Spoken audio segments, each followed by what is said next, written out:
sois vós entre as mulheres, bendito é o fruto do vosso ventre, Jesus.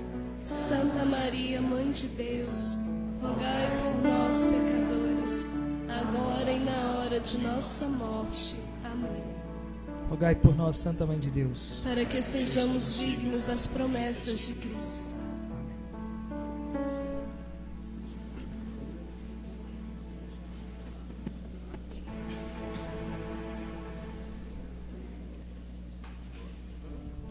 Gente,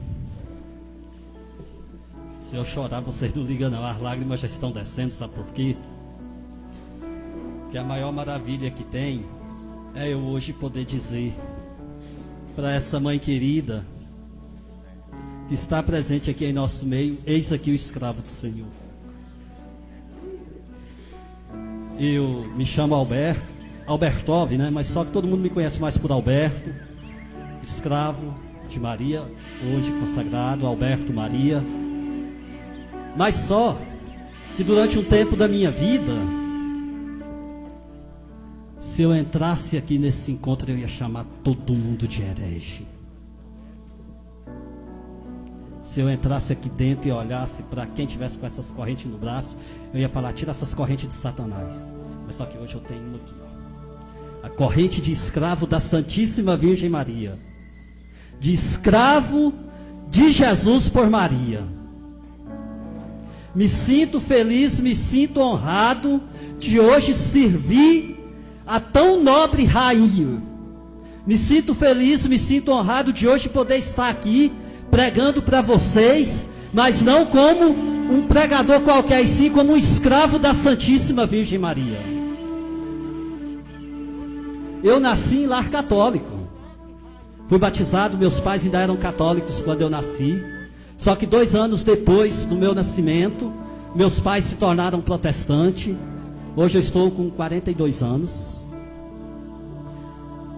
Só que eu não fui criado por meus pais. Devido a problemas de saúde, meus pais morarem no interior, eu fui mandado para a casa de meus avós, que até o dia em que Deus os chamaram, né, para a eternidade, eles morreram fiéis à Igreja Católica Apostólica Romana. Eu me lembro aqui da minha infância, vou falar um pouquinho rapidamente, já da minha infância, quando eu tinha ali por meus 5, 6 anos de idade, 7 anos, no interior, aqui em Rianápolis, Goiás. O padre ia só uma vez lá para celebrar a Santa Missa.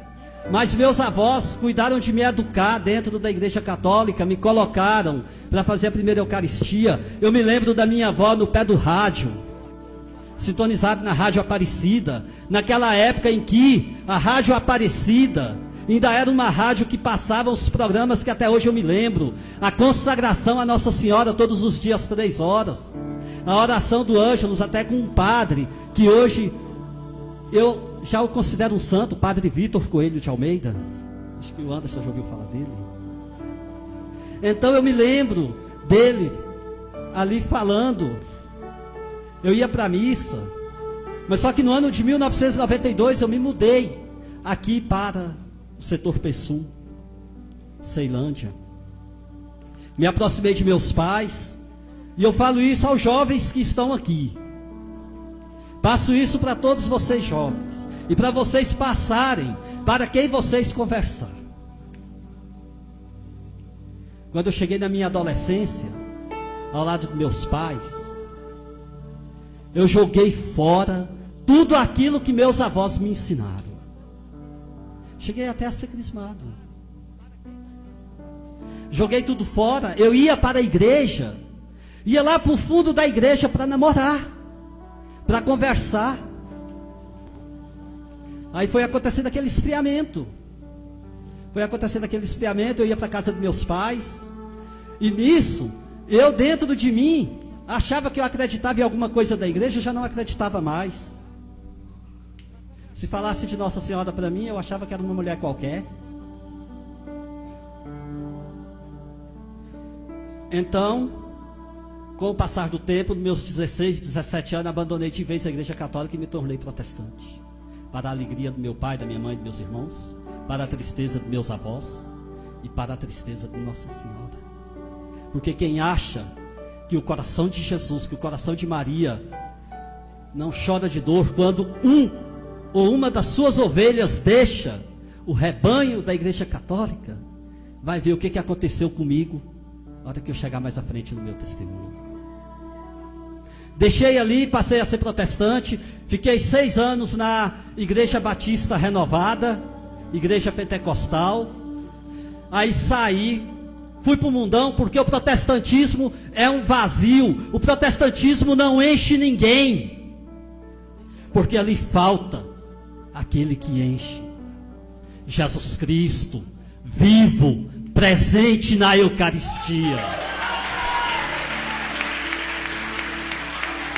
Porque ali falta você comungar do corpo e do sangue de Jesus, que lá não tem, porque a Santa Ceia lá é feita com pão de padaria, com suco de uva.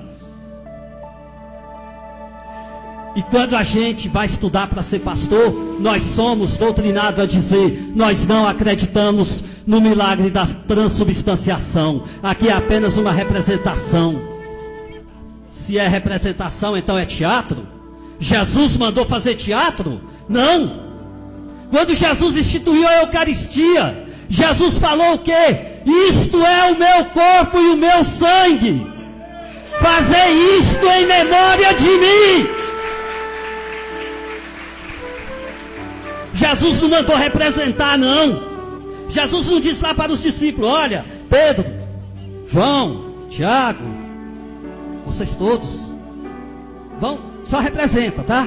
Avisa todo mundo, explica: olha, nós aqui estamos só representando. Não, primeiro ele falou.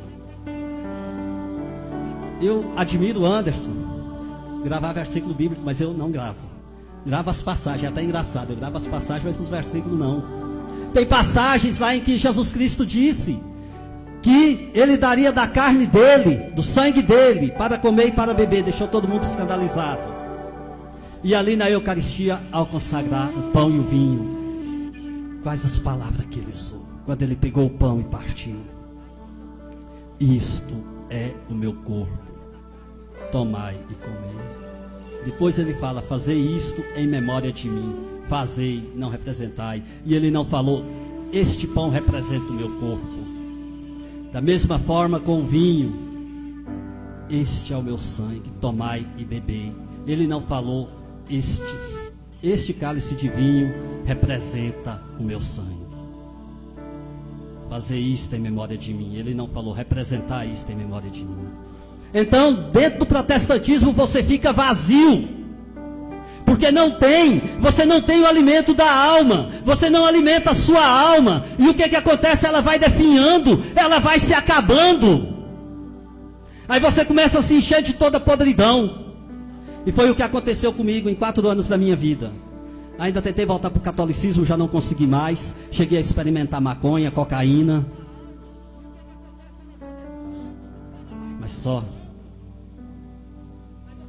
E chegou uma época que eu tomei uma decisão e falei: vou procurar uma religião. Como eu já não tinha conseguido nada no catolicismo, já era 1992, já estava casado. Minha esposa, conheci ela dentro de grupo de jovem, tirei ela, trouxe ela para o protestantismo. Aí eu peguei, fui para as Assembleias de Deus, tomei uma decisão firme e ali me batizei. E passei a seguir. Fui seguindo, e aí sim eu me tornei aquele evangélico que conhecia tudo da Igreja Católica. Conhecia tudo para poder chegar e poder bater, para poder chegar e falar mal. Chegava na casa de qualquer pessoa que era católica e começava a dizer: olha, cansei de desfiar o terço e não alcancei graça nenhuma. Mentira, que eu nunca tinha rezado o terço. Eu sentava lá e ia. Quem falou? Mas é a pura verdade. Eu não passava dessa palavra que falaram aqui.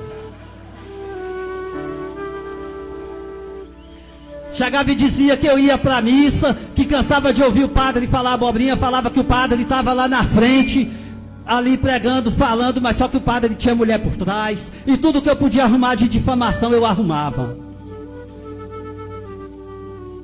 Não tinha medo de falar, não. Lá em Santo Antônio do Descoberto mesmo, eu cheguei aí na porta da igreja matriz lá de Santo Antônio na época, ali por volta de 97, 1998, por aí assim, para poder tirar as pessoas de dentro da igreja. E levei carreira de católico, sabia? Teve católico que quis me pegar lá de taca. Porque, por incrível que pareça, tem católicos fiéis. Tem católicos que sabem ser fiel. Tem católicos que sabem dizer: eu não sou católico de nome, eu sou católico apostólico romano.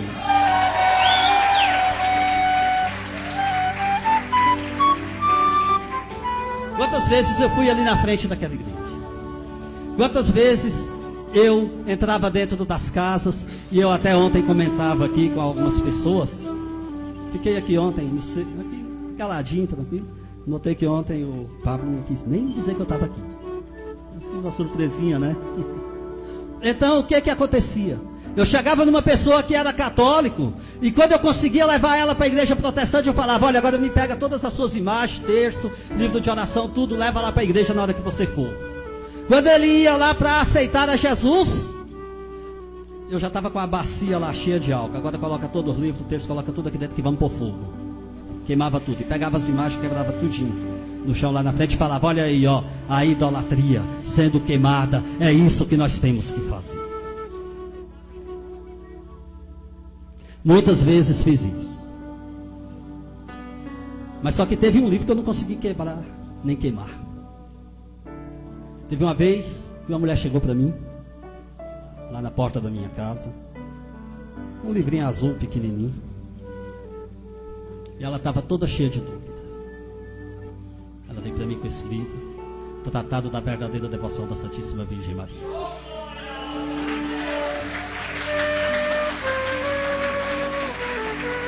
Ela chegou com esse livro lá: pastor, por favor, me explique isso aqui, porque olha, ganhei esse livro e está aqui escravo, não sei o que, não sei o que, não sei o que. Eu falei: minha filha, você vai querer ser escrava de Satanás? Jesus já libertou, Jesus já disse que já não nos chama mais de servo, mas sim de amigo. Me dê esse livro aqui, deixa eu rasgar. Ela pegou e falou assim: não vou deixar o senhor rasgar não, vou levar, vou ler primeiro, só sei que nunca mais eu vi essa mulher. E foi-se embora com o livro. Aquilo ali se passou, acabou. Continuei na minha luta. No ano 2000, nessa época eu ainda não era nem pastor. Eu apenas dirigia subcongregações, era obreiro. Porque dentro das igrejas evangélicas tem uma certa hierarquia. Você começa como porteiro, de porteiro você vai para diácono, diácono você vai para presbítero, presbítero você pode se tornar ou missionário, ou pastor evangelista, ou então pastor titular. E eu já era diácono nessa época. Quando, devido às minhas pregações, eu gostava de fazer culto público, porque quando eu fazia culto público, eu colocava uma caixa de som, e se eu soubesse que tinha casa de católico por perto, eu descia a lenha em Nossa Senhora, falava que Maria não se passava de uma prostituta, falava que Nossa Senhora não se passava de uma deusa lá da Babilônia, deusa do Egito, deusa romana, falava que o Papa era besta fera, que na mitra do Papa estava escrito lá os 666. Falava que a Igreja Católica Apostólica Romana era a grande Babilônia. Quando estava construindo a igreja lá de Santo Antônio, a matriz, muitas vezes passei lá na frente, ergui minha mão e falei: Senhor, derruba essas paredes, porque a Babilônia não pode ser erguida aqui. Engraçado que está lá bonitinha, erguida, e um dia a cruz da torre foi derrubada e o padre falou: vou colocar uma torre mais alta. Por quê? Porque quando a cruz caiu, o convento, os protestantes falaram: ó, agora a igreja vai cair. O padre foi e colocou a torre mais alta ainda. Inclusive, quando foi para descer os pedaços da cruz, eu ajudei a descer, porque eu já era católico. Ajudei a descer e falei: Padre Marcelo, o senhor vai conseguir colocar essa torre. Achei bonito quando a torre subiu, e hoje aquela torre de longe se vê. Então, minhas pregações eram dessa forma. Se eu passasse na frente do evento religioso, eu cuidava de chamar alguns obreirinhos lá: olha, gente, vamos lá, porque tem uma porção de idólatra ali, tem uma porção de apóstata. E ia para lá para poder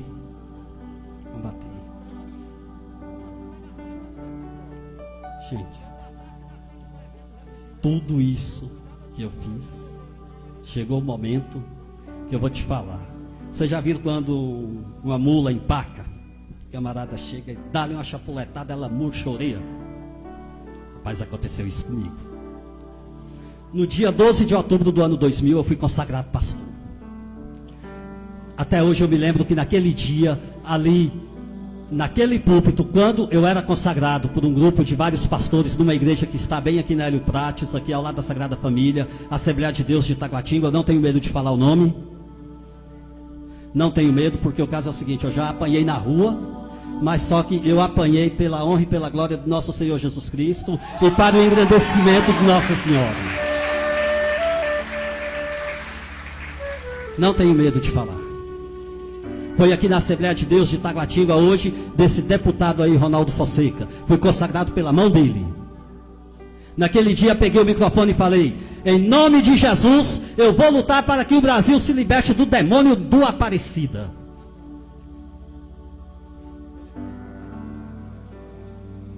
Saí dali da igreja, fui lá para Santo Antônio e logo me deram um campo. Eu assumi parte de um campo lá em Santo Antônio do Descoberto, ali na Queiroz. Ali na Queiroz eu preguei muito. Tem os meninos ali, tem até uma que eu fiquei de olho nela, mas de olho no bom sentido, desde quando entrei no ônibus lá em Santo Antônio. E depois eu descobri que ela morou vizinha de mim e ela vai se consagrar. E nas mãos de Nossa Senhora, tu vai ser uma grande missionária.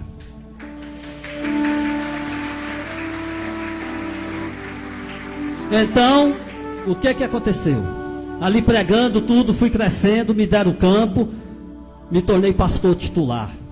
Salário bom, 8 salários, não precisava de trabalhar, vida tranquila, vida mansa. E eu falei, agora sim que eu prego com gosto. E para mim eu gostava mesmo era de bater nos católicos. Tinha um amigo meu lá de Santo Antônio, ministro da Eucaristia, lá no Parque 11. Sempre eu ia na casa dele. Aí quando... Oi? Vou falar aqui para vocês. Pastor, rapidamente. Pastor, ele é o seguinte. Tem o pastor de congregação e subcongregação que não ganha nada. Ganha auxílio gasolina e ganha um trocadinho de vez em quando. Mas o pastor titular é igual aqui a paróquia. Não tem o sacerdote, as capelas? Então, nas Assembleias de Deus e a maioria das igrejas tem o campo. Tem a igreja sede e tem as subcongregações. Eu era da igreja sede, eu pegava 8 salários mínimos, é o salário de um pastor da Assembleia de Deus de missão consagrado. Ficava com 20% do dízimo e todas as ofertas. Depois que eu pagava água, luz, telefone, despesa da igreja, todas as ofertas eram minhas.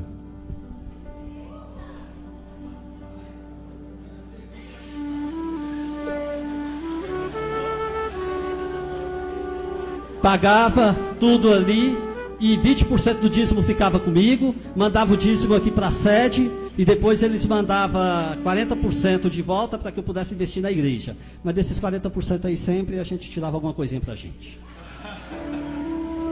Não vou mentir, porque até eu fiz isso também. Então tudo bem, ali veio o ano 2001, ano 2002, e eu não sabia o que Deus tinha para mim naquele ano. Eu cheguei na minha esposa, nós já tínhamos um filho, hoje ele está com 15 anos, está se preparando para consagrar. Antônio José é o nome dele. 2 grandes santos da Igreja Católica, Santo Antônio e São José. E eu sempre pedi a Deus que me desse uma menina mulher, que me desse uma criança do sexo feminino para a gente ter um casal. Eu e minha esposa a gente evitava, usando anticoncepcional, qualquer coisa aí. Preservativo, porque lá no protestantismo tudo é livre. Lá no protestantismo eu me lembro de quantos casamentos eu destruí. Que a família chegava lá, uma crise entre o casal, chegava e me pedia orientação, falava, meu irmão, vamos orar para ver se seu casamento é de Deus. A gente orava, eu chegava e falava, olha meu irmão, Deus está me revelando que você não era para estar casado com essa. Aí ali acabava o casamento, pronto, divórcio, e se casavam de novo. E é assim, lá se funciona por profecia. Revelação fugioca, revelação em 1 hora. Chegava lá, pedia oração, eu botava a mão na cabeça, orava, ó, minha irmã, Deus está me revelando isso e pronto. Acabou. É assim que funciona lá dentro. Passo para vocês, para Em nome de Jesus, sei que ninguém aqui vai pensar nisso, mas se pensar, lembre dessas palavras que eu estou falando, revelações satanistas. Porque Deus não revela para você destruir casamento. Deus não revela para você chegar num casal, numa família e falar que aquele casamento não era de Deus. Você tem que chegar ali e semear o quê? A união, semear a reconciliação. E não o adultério, a prostituição e a mentira. Então ali, eu sempre pedi a Deus essa menina mulher, e vinha revelações que falava que Deus ia dar. Quando foi em meados de agosto do ano de 2002, eu já com a vida bem estabilizada, porque desde 2000 consagrado pastor, fui consagrado em outubro, em dezembro assumi um campo, passei a receber salário, um ano aí você ganhando seus 8 salários mínimos, pegando aí 20% do dízimo aí de mais ou menos o que meu campo na época tinha por uns 600 membros, porque o campo lá é grande, a Assembleia de Deus lá é grande, graças a Deus agora, depois que o padre Marcelo foi para lá, diminuiu bastante, graças a Deus, glória a Deus. Porque Santo Antônio era bem protestante, que tem os meninos aqui que conhecem, sabe? Mas depois que Deus mandou o padre Marcelo Vieira para lá, diminuiu bastante. Graças a Deus. E vai diminuir mais ainda. Porque lá agora está começando a ter um exército de escravos de Nossa Senhora. E aonde chega, o diabo sai da carreira. Então, já com a vida estabilizada, eu falei para minha esposa, agora vamos parar de evitar para que Deus dê essa criança para nós. No mês de agosto, paramos com o anticoncepcional, com tudo. Veio agosto, setembro, outubro, nada da gravidez. Falei para ela, olha, Deus ainda não quer. Voltemos a evitar. Começamos a evitar novamente. Mas, no dia 2 de dezembro do ano de 2002, numa segunda-feira pela manhã, a minha esposa amanheceu sentindo fortes dores no estômago, vomitando, não conseguia se levantar. Achei que fosse algum desarranjo intestinal, arrumei medicamento para ela, não melhorava. Passamos o dia ali em casa tentando de toda forma, não tinha como. Quando foi 4 horas da tarde, levei ela para o hospital de Santo Antônio. Ali chegou os médicos, pediram um exame de sangue e não disseram nada, só internou ela. Deixei uma irmã da igreja com ela e voltei para casa. No dia 3 de dezembro, pela manhã, fui lá no hospital visitá-la, nem o médico tinha ido até ela. Com muita luta, consegui uma ambulância, transportei ela para o Hospital Regional de Itaguatinga. Ao chegar lá em Itaguatinga, o médico do pronto-socorro deu uma olhada nela e falou, olha, vai para o centro cirúrgico agora, não sei o que é, mas só lá no centro cirúrgico. Fui acompanhando a maca até ali na triagem do centro cirúrgico, ela entrou, fiquei lá do lado de fora, ao lado do guarda. Uma médica que estava lá dentro mandou me chamar urgente e falou assim, olha, ajude essa auxiliar de enfermagem a trocar a roupa dela, porque ela tem que ir lá para a sala de cirurgia agora, ela já está inconsciente, é uma gravidez tubária. Eu não entendia, a médica foi me explicar rapidamente, enquanto a gente preparava ali minha esposa, e eu mesmo com aquela auxiliar de enfermagem, depois da minha esposa preparada, levamos ela até na porta do centro cirúrgico, porque você não pode entrar, lá dentro só fica o médico, que já está totalmente preparado. A médica me deu um papelzinho com o ramal do centro do cirúrgico e falou assim, daqui 20 minutos o senhor me liga. Com 20 minutos eu pedi o telefone ali do guarda, que fica ali na portariazinha, ele me cedeu, eu digitei o ramal e a médica atendeu e falou, olha, eu vi que você está com a Bíblia, se você acredita em Deus, comece a fazer suas orações, porque o homem não pode fazer mais nada. Uma forte hemorragia interna, ela agora vai para a sala de cirurgia, nós vamos começar a cirurgia, e ela já está entrando em coma. Fiquei desesperado, saí dali do hospital, primeiro orelhão que eu achei, liguei para a família dela e falei, olha, vocês se preparem que talvez vocês vão ver sua filha só no caixão. Me lembrei que na Comercial Norte tem uma igreja protestante, Jesus Caminho, Verdade e Vida, que gostava de divulgar uma milagrada. Ah, vou lá agora. No caminho ali, do hospital até a igreja, eu chorando toda a vida, porque não é fácil você ter um diagnóstico de um médico que você pode perder a sua esposa. Naquele caminho, parei, encostei numa parede, chorando, e veio uma mulher. Até hoje eu me lembro da vestimenta dela, um vestido normal, igual estou vendo vocês aqui, cabelo preto, longo, solto. E aquela mulher bateu no meu ombro, virei, olhei para ela, ela perguntou, por que você está chorando? Falei, olha, minha esposa está morrendo no hospital e eu não posso fazer nada. A mulher deu um sorriso, eu até estranhei. Falei assim, ai meu Deus do céu. Eu falo que minha esposa está morrendo, a mulher faz a rir. Mas com aquele sorriso ela foi e falou assim: olha, não se preocupe, a sua esposa vai ficar boa. Foi como se uma mão tivesse entrado dentro do meu coração e tivesse retirado toda aquela agonia. Baixei meus olhos. Quando eu procurei a mulher, já não estava mais perto de mim. Fui até uma loja na frente que tinha um vendedor. Perguntei a ele: olha, tinha uma mulher conversando ali comigo. Você sabe onde ela está? O vendedor falou assim: olha, eu não sei. Eu não vi você conversando com ninguém.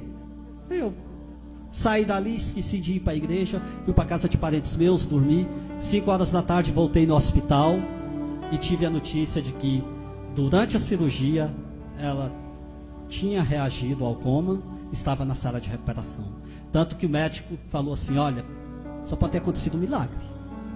Saí dali, não me lembrei da mulher, a mulher eu esqueci. Fui para Santo Antônio, chamei a igreja no culto à noite, fiz o culto e falei: olha, Deus ressuscitou minha esposa.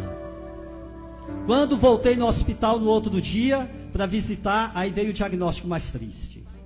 Ela não poderia mais ter filhos. E poderia ficar com sequelas de memória.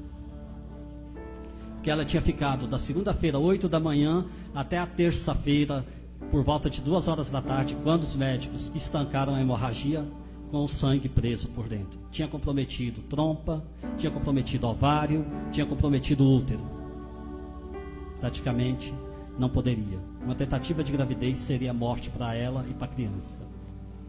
Comecei a questionar a Deus. Senhor, eu prego, Senhor. Eu falo contra o catolicismo, falo contra a macumbaria, que para mim era a mesma coisa. Falo contra. E agora o Senhor tira minha filha e minha esposa não pode mais ter filho. Aí começou a vir as profecias. Ah, pastor, o senhor está em pecado. Ah, pastor, o senhor está em adultério. Ah, pastor, não sei o quê. Por isso que Deus não permitiu que você tivesse a sua filha. Mas eu me calei. Aí levei minha esposa para casa. Veio o ano de 2003. Nós passamos o ano, eu já usando preservativo. Usava só um, passei a colocar um por cima do outro para não vazar nenhum, não estourar e não ter perigo de gravidez. Mas com Deus é diferente. Com Deus é diferente. Lutar contra Deus você não consegue. E mais ainda quando você luta contra a Santa Mãe de Deus. Não tente não. Não tente em momento algum. Eu fico triste quando eu entro dentro de uma igreja. Eu vejo católicos que não têm devoção nenhuma por Nossa Senhora. Eu fico triste quando eu estou rezando o terço. Chega um católico que eu não chamo de católico. Eu chamo de protestante, disfarçado de católico, que olha para mim e fala assim: para que ficar perdendo tempo rezando o terço? Para que ficar perdendo tempo pedindo para Maria? Se lá na Bíblia está que só Jesus é que pode intermediar entre nós e Deus. E se uma praga dessa diz que é católico, ainda vai comungar. Ainda tem coragem de chegar diante do padre e receber a comunhão.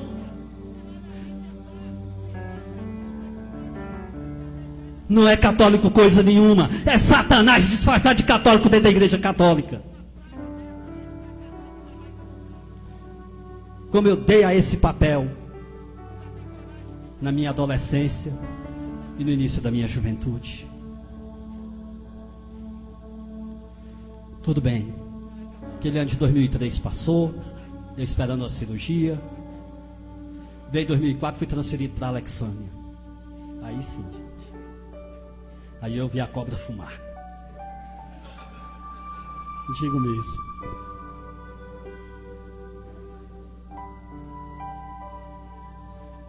Vou resumir aqui agora o testemunho, para mim poder falar um pouquinho do que aconteceu comigo e esse livro aqui, ó. Tratado da verdadeira devoção da Santíssima Virgem. Ali em Alexânia, mudei para lá no dia 17 de fevereiro. Eu tinha uma casa chique, muito boa. Minha mudança foi num caminhão trucado. Caminhãozão baú trucado. Cheguei em Alexânia para dirigir um campo. Alexânia é uma cidade que 75% da população é católica fiel praticante. Que na quaresma sai de manhã, 5 horas da manhã para a procissão da penitência. Pode estar o frio que for. E lá é frio. Cheguei lá, falei, opa, aqui é que eu gostei. Vou dar uma surra nesses católicos. E logo eu comecei a pregar, comecei a evangelizar, fui conhecer a cidade. Aí quando foi uma certa noite, ao descansar, fui dormir. É tão bom quando a gente dorme e sonha, né? Aí no sonho uma mulher fala para mim, olha, a filha que você tanto tem pedido a Deus, você vai ter, sua esposa está grávida. Acordei no outro dia, contei para minha esposa e fiz foi rir. Falei, como que pode estar grávida se eu estou usando preservativo, você usa anticoncepcional? Não tem condições. 15 dias depois minha esposa cai de cama, pressão baixa, não levantava, tonta. Aí logo os irmãos chegavam para mim, pastor, a tua obra aqui é tão grande que o diabo já se levantou, ó, jogou tua esposa na cama. Então, vamos para o joelho e para oração. Era joelho, era oração, era jejum, era tudo, era subir monte, era buscar a Deus e nada da mulher melhorar, nada.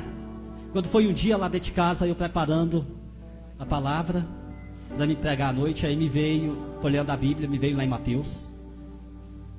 Quando os discípulos chegam até Jesus e fala que tentaram expulsar os demônios e não conseguiram, e Jesus fala, a casta de demônio que se expulsa com jejum e oração. Eu falei, então minha esposa não está com demônio não. Vou levar ela para o hospital.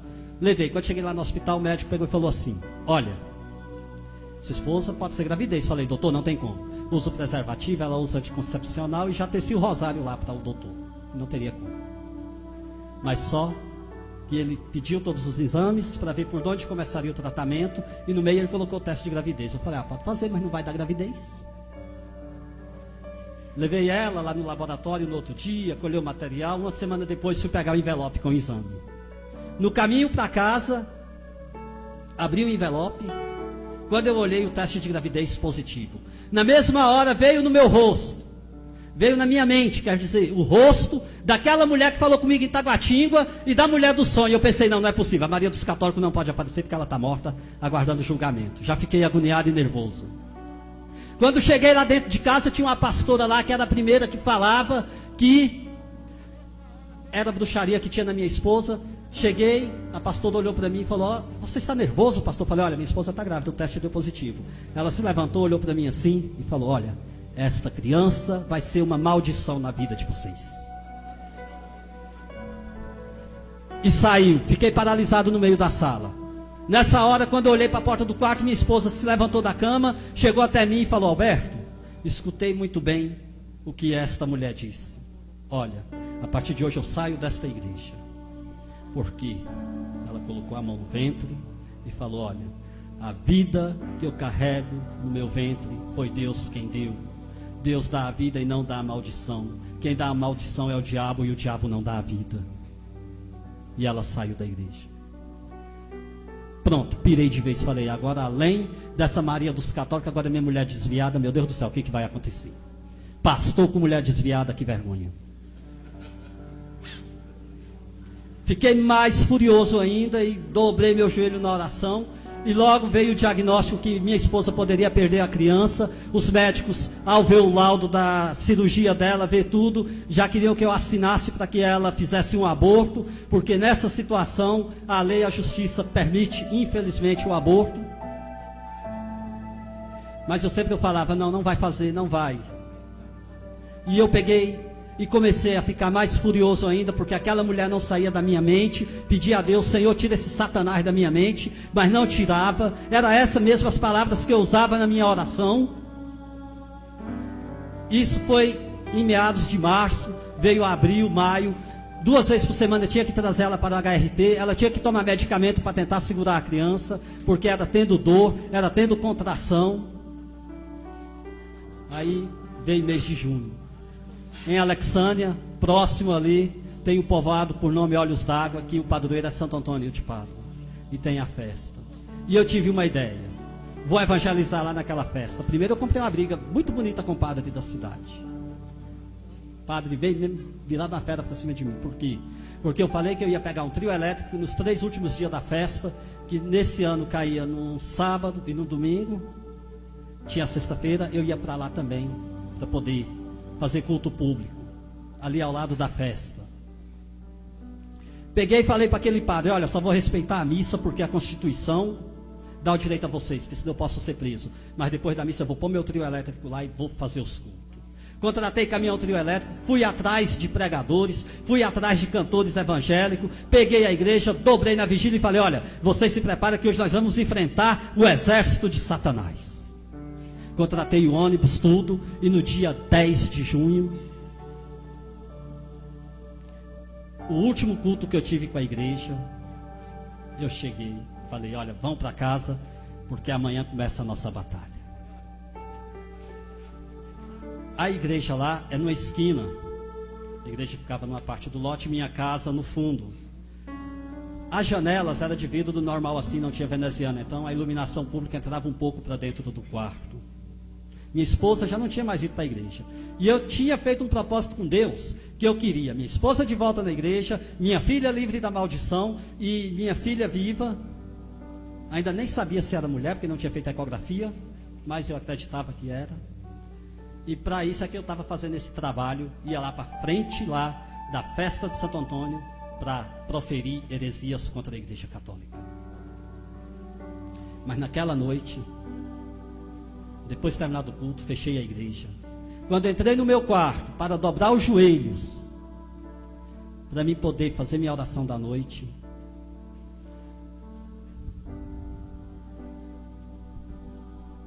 o quarto se encheu de luz. Na hora eu pensei em falar, está repreendido em nome de Jesus, porque eu achava que era alguma obra maligna. Minha língua enrolou, não saiu nada. Pensei comigo, vou levantar e vou sair na carreira daqui de dentro, porque eu não sei o que é isso. Quando tentei levantar, minhas pernas já não existiam mais.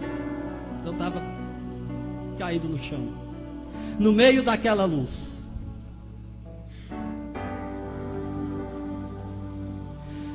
No meio daquela luz ali, aquela mulher que falou comigo em Taguatinga, aquela mulher que falou comigo no sonho, estava ali na minha frente.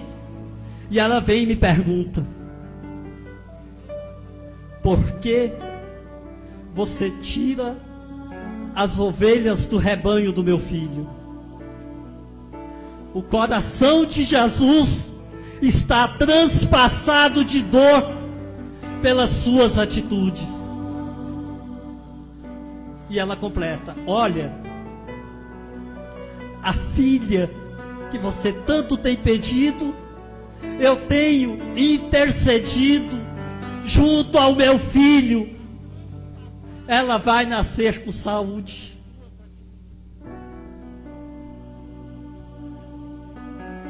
Eu não tinha força nenhuma, só as lágrimas que desciam dos meus olhos.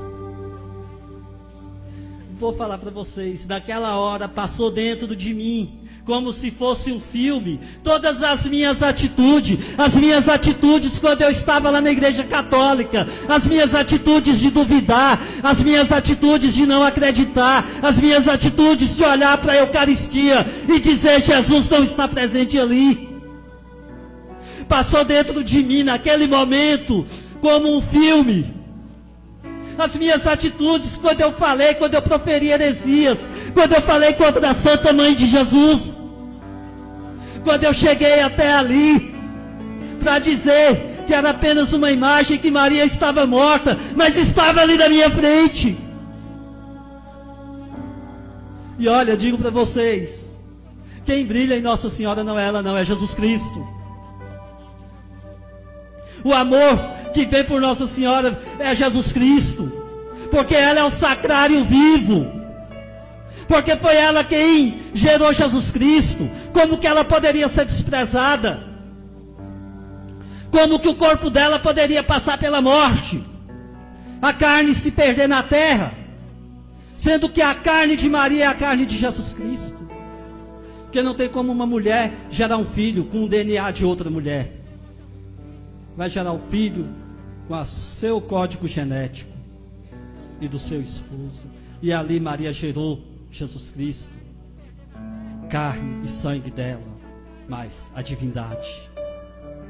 E quantas vezes eu neguei isso na minha vida? Eu não tinha força nenhuma, até que aquela luz foi se dissipando. Quando eu achei força nas pernas, eu levantei, saí na carreira, entrei lá dentro da igreja, dobrei meu joelho lá no púlpito e falei: Senhor, a partir de hoje eu não fico mais aqui, porque eu sei que essa não é a igreja que o Senhor deixou, porque eu sei que essa não é a igreja que foi edificada em Pedro. O resto da noite eu não dormi mais.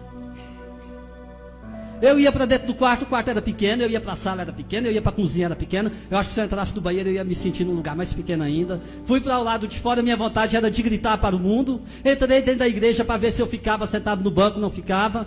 Eu vi o sol nascer. Quando o sol nasceu, eu peguei o telefone e liguei para o meu pastor aqui, presidente. Pedi a ele que fosse lá em Alexandria, ele foi. Quando ele chegou lá, já tinha chamado o corpo de obreiro da cidade, lá, os que era da minha congregação. Estava com as chaves da igreja. E ele, como é, pastor, está pronto para ir lá para a festa? Eu falei, estou sim. Estou pronto agora para sair dessa igreja. Coloquei a chave em cima da mesa. Eu já havia comentado com alguns pastores que eu estava com essa mulher na cabeça. E eles falavam que era o diabo. Aí eu olhei, aí os pastores falaram assim, você vai dar razão ao diabo? Eu falei, não, estou dando razão a Nossa Senhora, Mãe de Jesus. Estou dando razão a Jesus presente na Eucaristia. Aqueles pastores ficou furioso. E eu falei, olha, a partir de hoje estou saindo. Já tinha ligado para o caminhão do trio elétrico. Falei para o motorista, olha, não precisa nem você devolver o dinheiro não. Vai tirar um final de semana de descanso. Bota seu caminhãozinho na revisão. Vai dormir, o dinheiro é seu. Liguei para pregador, desmarquei tudo. E aqueles pastores olhou para mim e falou assim, olha, então nós colocamos aqui na tua frente a bênção e a maldição. A bênção você fica, a maldição você vai. Falei, olha, a maldição eu fico, a bênção eu vou. Porque agora eu vou para a Igreja Católica Apostólica Romana.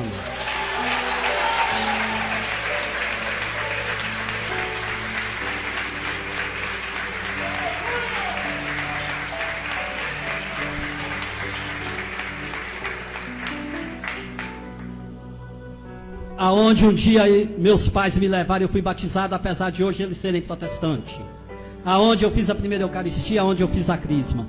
Eu não era católico, agora eu vou ser católico. Olhei para eles e falei isso. Aí ele falou, então você sai da casa agora. Eu falei, me dá só o prazo de eu arrumar um aluguel. Peguei, quando eles saíram, minha esposa acordou. Falei para ela, a partir de hoje estamos saindo da igreja. Ela nem me perguntou o que era. E eu evitava passar muita coisa para ela por causa da gravidez. Cheguei ali, saí, fui procurar um aluguel. Aí quando fui no banco passar o cartão, no tempo que eu saí para procurar o aluguel e tudo, conta de pastor na igreja evangélica não é uma conta sua não, ela é conjunta. A igreja administra a sua conta. Eu tinha ali um dinheirinho até bom. Falei, eu alugo uma casa, caço um serviço, o dinheiro que tenho dá para me pagar alguns meses de aluguel. Quando eu passei lá, eles só deixaram R$50 lá para mim. Saí dali, peguei minha esposa e falei, olha, estamos no olho da rua. Aí, por sorte, eu tirei ela logo de casa, levei ela para casa de uma amiga da gente lá, que eu tentava trazer para a igreja evangélica. Ainda era católica ainda, mesmo uma católica torta, mas ainda era católica. Aí levei minha esposa para lá e fui atrás de conseguir o quê? Aquela igreja que eu tanto combati, aquela igreja que eu tanto falei mal. Eu fui bater na porta para pedir uma ajuda, porque eu estava na rua. Um senhor de idade, Vicentino, falou, não, eu arrumo um local para você colocar suas coisas e a gente vai ver uma casa para você. Quando voltei lá para pegar minhas coisas, para arrumar, né? Porque eu pensei que eu teria pelo menos uma semana. Tiraram para fora as minhas roupas, do meu filho, da minha esposa, um colchão, uma geladeira e um fogão velho que ficava lá numa outra sala, porque até meu fogão novo não deixaram. E falaram, só isso você leva e aqui dentro você não entra mais. Peguei aquilo ali, coloquei numa carroça, levei lá para uma salinha dos Vicentinos, olhei para minha esposa e falei, olha, não sei o que fazer. Aí ela, o que foi que aconteceu? Eu falei, olha, eu saí da igreja e eles não deixaram nem nós tirar nossa mudança. Ela só falou, eu sabia que isso ia acontecer. Eu falei para ela, só tem um lugar que nós podemos apelar, a igreja católica. Ela, tá bom, você vai apelar, mas eu não vou ser católica não. Aí eu, pronto. Meu Deus do céu, e agora? Ela não quer nem igreja evangélica e agora eu já sei. Da verdade, aí eu nem falei para ela, eu já nem quis falar que Nossa Senhora apareceu, fiquei calado. À noite fui lá na igreja novamente, tinha um grupo de oração da renovação, falei com a coordenadora. No outro dia ela conseguiu as passagens. Vim direto aqui para o PSUL, porque ali no setor PSUL tem um padre que lutou muito comigo para me tirar do protestantismo e eu falava mal desse padre demais. Falava era para ele mesmo, padre, o senhor tem que casar, arrumar mulher, porque a gente tinha uma certa amizade. Padre José Belo de Moraes Filho. Se alguém chegar lá e perguntar pelo Alberto, ele vai saber. Cheguei lá, Falei com ele: padre, hoje eu vim aqui que eu quero me confessar agora, porque deixei de ser protestante e sou católico. E falei para ele de Nossa Senhora. Ele me levou lá dentro, depois que me deu uma boa peia, né? Porque aquele padre ali, ele é uma bênção. Depois que ele me pegou ali, ó, e bateu de um lado, e agora vamos bater do outro para você não ficar torto. Aí ele foi e me atendeu em confissão. Digo para vocês, sai dali voando. Peguei minha esposa, fomos para Santo Antônio, fui pedir ajuda à minha família. Minha família conseguiu um barraquinho para mim lá em Santo Antônio, de 3 cômodos e um banheiro bem pequenininho. O barraco não tinha piso, o barraco não tinha instalação elétrica, tivemos que improvisar. Num cantinho lá, é aquela casa, Pablo, que hoje você foi lá. Era um barraquinho simples. Entrei ali dentro, busquei minhas coisas que eu tinha levado num caminhão para a Alexânia, voltou numa caminhonete. Coloquei ali dentro. Por sorte, os vicentinos lá ainda conseguiram uma cama, um guarda-roupa, tudo usado. Mas, meus irmãos, eu só sabia era chorar. Eu ia para a igreja, ia lá para a matriz, entrava e ali eu sentava no banco e disparava a chorar. Aquela mesma igreja que muitas vezes eu fui lá na frente para tirar as pessoas de lá de dentro. Eu estava ali de novo. Eu estava falando para vocês de um ministro da Eucaristia, amigo meu, não terminei de falar, vou terminar agora. Eu ia na casa dele sempre para evangelizar ele, dizer que ele ia se tornar um ministro da palavra, e ele tinha uma imagem de Nossa Senhora das Graças desse tamanho assim. Aí eu peguei aquela imagem dele, quebrei lá na sala e falei: olha, cadê seu Deus? Fez alguma coisa comigo? Não fez. E ele só ficou sorrindo, ficou calado. No final do testemunho eu vou te contar o que esse ministro fez comigo. Então, ali eu só sabia chorar. Desempregado, minha esposa dentro de casa, gravidez de alto risco, apesar que eu ainda não tinha notado, que depois daquele dia que Nossa Senhora veio até mim, ela não sentiu mais nada. O milagre, quando vem pela intercessão de Maria, o milagre vem completo. O milagre não precisa de você passar o cartão na maquininha da Cielo, lá da Igreja Universal do Queijo do Reino, não. Não precisa de você ir lá atrás do milagre da prosperidade e o pastor falar para você: pega o teu salário e coloca aqui, que Deus vai te dar em dobro, não. Jesus opera o milagre, é por amor. E principalmente quando Nossa Senhora vai até ele e diz: olha, eles não têm mais vinho. Olha, o meu filho está intercedendo, pedindo que eu interceda a ti por isso. E mesmo sem eu interceder, gente, ela deu um milagre completo. Não precisa de você correr atrás de boteco de esquina, com cada nome esquisito. Eu achei foi igreja com o nome Puleiro dos Anjos. Achei foi igreja com o nome Cuspe de Cristo. Sabe o que é isso aí? Isso aí é Satanás fazendo zombaria do nome de Jesus Cristo. Agora por quê? Porque falta a oração nossa. Falta nós dobrarmos o joelho. Falta nós fazermos oração para quê? Para que venha mais sacerdotes, para que tenha vocações.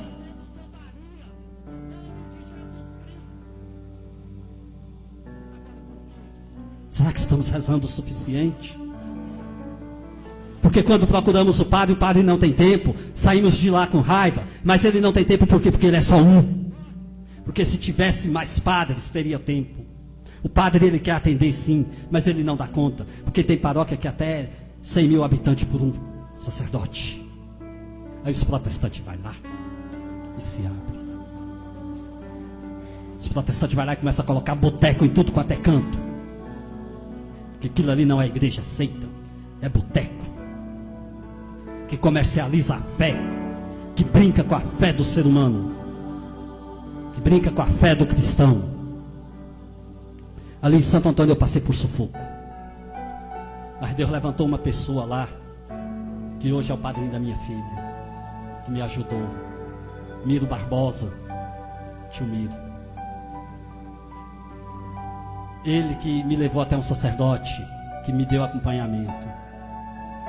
No dia 16 de novembro de 2004, a minha filha nasceu com saúde. O parto era para ser cesariana, foi parto normal. E graças a Deus, hoje eu posso dizer, pela intercessão da Santíssima Virgem Maria, eu sou católico apostólico romano.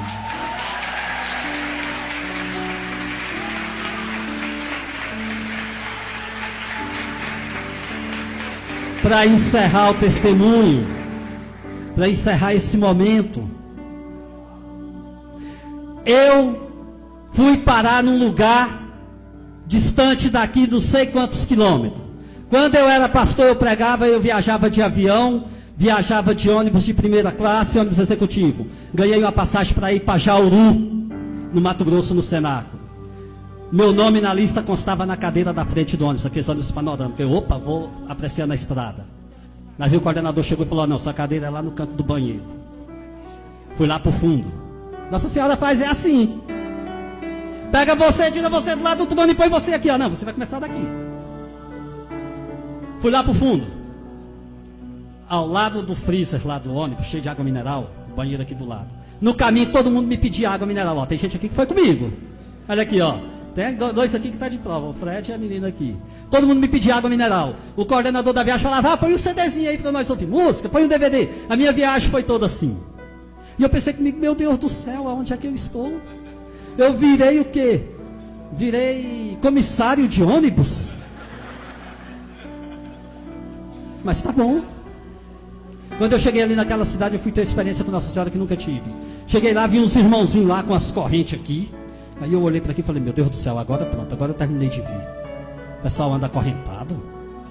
E aqui eu fiquei curioso, eu fui no irmão e perguntei: vem cá, por que dessas correntes? Ah, nós somos escravos de Maria. Eu falei: mas vocês são freio e escravo?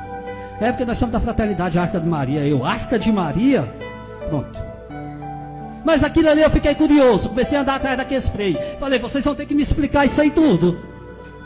Comecei a andar atrás deles, fui aqui, fui ali, fui ali. Aí um deles foi e me deu o Tratado da Verdadeira Devoção. Aí quando eu vi o livro eu me lembrei: aquele livro que eu queria rasgar, que aquela mulher não deixou.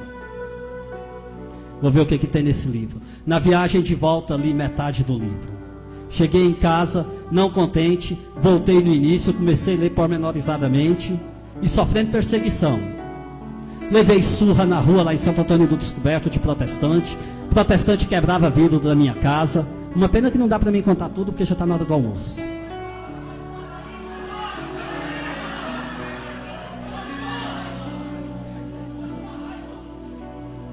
Olha, posso falar então? Amém.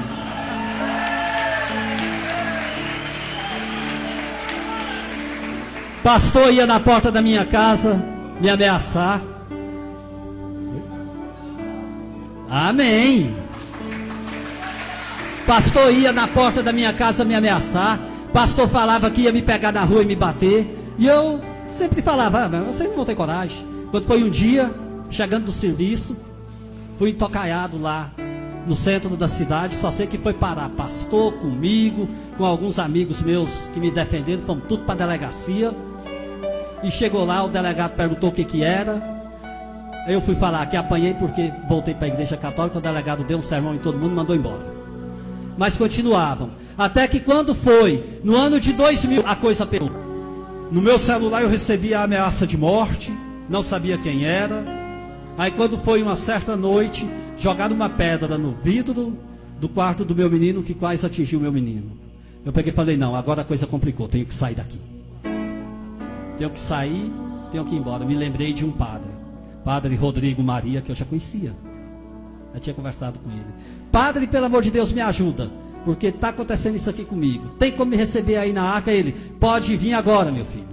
Peguei minha mulher, peguei meus filhos, peguei as roupinhas, fui parar lá dentro da fraternidade Arca de Maria. Quando cheguei lá, todo tranquilo, o padre colocou nós já para dormir lá na casa dos acolhidos. E eu: meu Deus do céu, é a casa feminina. No outro dia ele chegou e falou assim para mim: olha, você vai trabalhar ali na casa masculina. Quando cheguei lá, um monte de morador de rua. Eu: pronto, e agora? Fui e fiquei ali. Aí ele, minha esposa, que não queria saber de igreja, não queria saber de nada, logo começou a rezar o terço, logo começou a adorar o Santíssimo. E eu: gente, o que está acontecendo? Eu não sabia. Mas sempre que ela tinha uma chance, ela ia e conversava com o Padre Rodrigo. A importância do sacerdote consagrado à Santíssima Virgem Maria. É um sacerdote que com poucas palavras ele consegue com que a pessoa dê a oportunidade do Espírito Santo inundar o seu coração. Dá a oportunidade da pessoa abrir o seu coração e Jesus habitar ali dentro. Sair tudo quanto é forma de heresia, sair tudo que não presta, lavar o seu coração. E começamos aquela trajetória. E eu já tinha lido o tratado as 3 vezes, porque vou falar para vocês, esse livro aqui, eu não sei o que tem aqui dentro ainda não, e quero descobrir. Quero descobrir porque eu ainda não estudei totalmente esse tratado profundamente. E digo para vocês, consagrados, digo para vocês que vão se consagrar, vocês nunca vão conseguir descobrir tudo o que o tratado tem. Sabe por quê? Porque eu tenho certeza que foi Nossa Senhora que ditou para São Luís Maria Grignion de Montfort esse livro. O amor que tem dentro deste livro. O que está escrito aqui é para fazer santos, como já fez vários santos, e como continua a fazer e continuará a fazer. Satanás tem tanto ódio desse livro, Satanás tem tanto ódio de quem é escravo, que até eu já senti na pele. Ali dentro da Fraternidade Arca de Maria, no dia 16 de julho de 2008, eu fui consagrado. Minha esposa foi consagrada. Quando eu vi, hoje eu estou com a correntinha simples, porque o meu serviço não permite usar a corrente normal. Mas você tem que usar a corrente normal, e seria bom que colocasse arame de espinho em volta da cintura, ao invés da corrente de cintura. Para se mortificar. Porque hoje ninguém quer fazer mais nada pelo próximo. Quantas almas estão perecendo? Quantas vezes ligamos a nossa televisão ou mesmo no jornal e vemos crianças que são abandonadas, fetos que são encontrados no lixo? Por que disso tudo? Porque a espiritualidade está no nível quase zero. Porque hoje, quando vamos buscar a Deus, é quando tem alguém doente na família, é quando tem alguém desempregado. Olha, desde o dia 10 de junho de 2004, o dia 1º de fevereiro de 2011, eu não soube o que foi um serviço fechado. Mas Nossa Senhora não deixou faltar, nem para mim, nem para minha esposa, nem para os meus filhos, o pão de cada dia. O lar dava o suficiente. Dava o suficiente.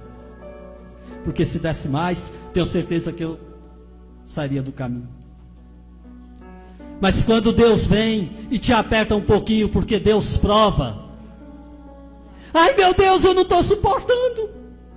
Ai meu Deus, pelo amor de Deus, o desemprego chegou na minha casa, a doença. Não sabe agradecer. Lá dentro da Fraternidade Arca de Maria eu aprendi a louvar. A louvar a Deus pelos momentos que não tinha nada. Porque até eu ir para lá, até eu me consagrar, no fundo eu ainda não estava conformado com a vida que eu vivia. Muitas vezes eu falava, mãezinha, a senhora me trouxe para mim ficar desempregado. Lá eu tinha salário bom, tinha tudo, tinha casa boa. Minha casa está aqui, móveis usados. Tinha vezes que eu tinha que estar consertando sofá. Eu ia deitar mais minha esposa, a cama esborrachava, eu tinha que estar colocando tijolo para sustentar. E começava a questionar, mas aí Nossa Senhora falou, olha meu filho, eu vou te mostrar, não precisou ela falar comigo assim pessoalmente, mas não. Foi só aquela vez que ela falou comigo. Com a perseguição eu tive que ir para lá dentro, fui cuidar de morador de rua, fui cuidar de idosos cheios de feridas, fui sair de manhã, de madrugada para pedir, para fazer arrecadação.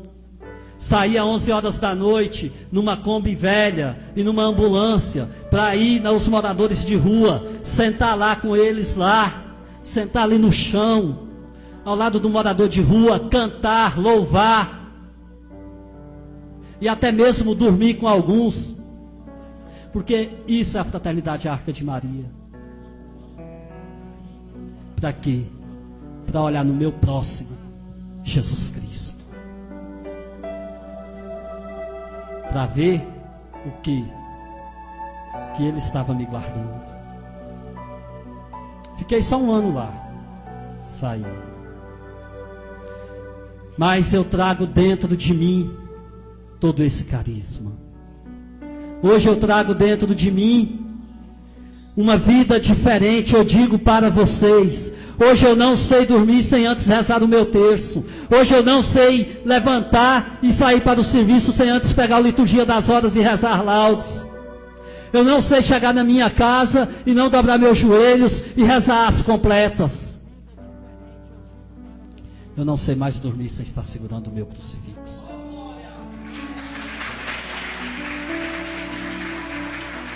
Hoje eu não dou conta mais de chegar dentro de uma igreja e não ir até diante de Nossa Senhora e de agradecer a essa mãe querida por ter me tirado de lá daquele mundo, daquele antro de heresia, de ter me trazido para sentir o amor de Jesus Cristo, para sentir que Jesus derramou o seu sangue lá na cruz por mim, pelos meus pecados, pela minha ignorância.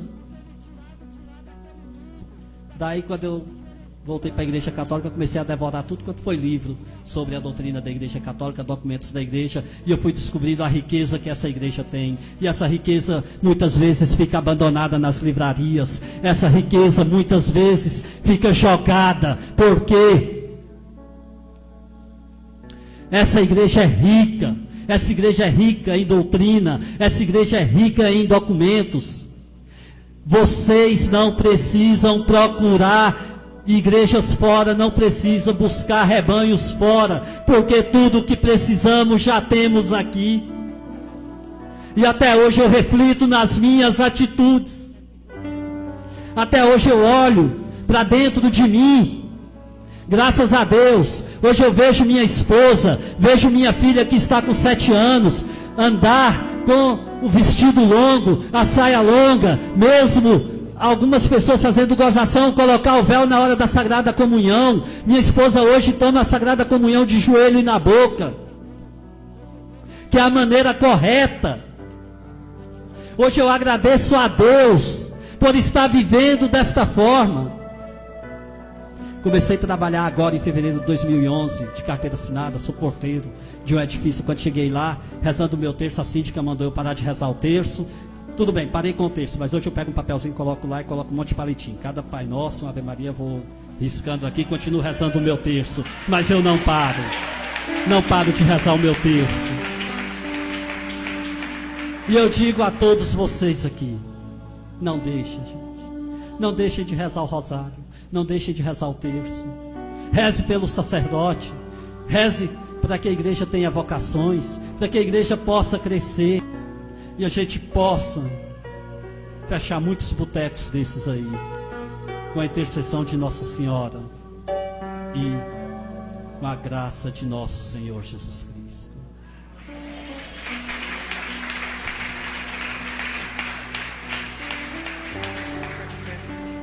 Vamos ficar de pé, gente.